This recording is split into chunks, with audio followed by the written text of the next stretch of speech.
ভ্যাটিকানে Catholic খ্রিস্টানদের সর্বোচ্চ ধর্মীয় নেতা পোপ ফ্রান্সিসের অন্ত্যেষ্টিক্রিয়ায় যোগ দিতে বিশ্বের বিভিন্ন প্রান্ত থেকে অসংখ্য বিশ্বনেতা ও রাজপরিবারের সদস্যরা সমবেত হয়েছিলেন ইতালির রোমে। বাংলাদেশের অন্তর্বর্তী সরকারের প্রধান উপদেষ্টা ডক্টর ইউনূসও অংশ নেন আয়োজনে।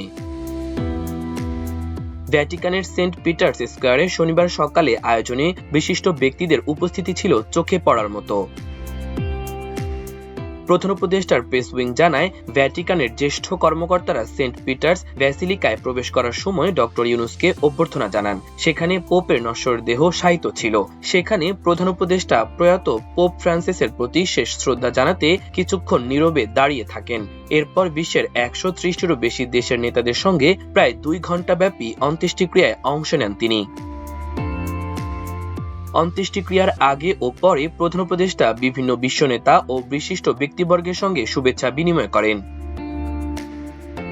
এই তালিকায় আছেন জাতিসংঘ মহাসচিব Antonio Guterres, German chancellor Olaf Scholz, ইউরোপীয় ইউনিয়নের president Ursula von der Leyen, যুক্তরাষ্ট্রের সাবেক প্রেসিডেন্ট জো বাইডেন, ফিনল্যান্ডের প্রেসিডেন্ট আলেকজান্ডার স্টাব, কেনিয়ার প্রেসিডেন্ট, মন্টেনেগ্রোর প্রেসিডেন্ট, লুক্সেমবার্গের গ্র্যান্ড ডিউক ও গ্র্যান্ড ডাচেস, ইকুয়েডরের প্রেসিডেন্ট, পূর্ব তিমুরের প্রেসিডেন্ট এবং হন্ডুরাসের প্রধানমন্ত্রী।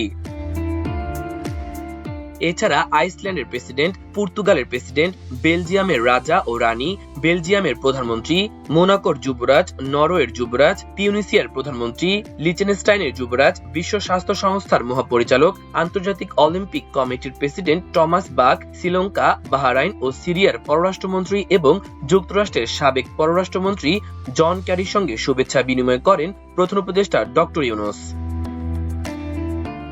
ভিআইপি অতিথিদের তৃতীয় সারিতে বসতে দেখা গেছে প্রধান উপদেষ্টাকে। তার পাশেই ছিলেন বিশিষ্ট যুবরাজ প্রিন্স উইলিয়াম ও German chancellor Olaf Scholz. Multimedia desk, আমার দেশ।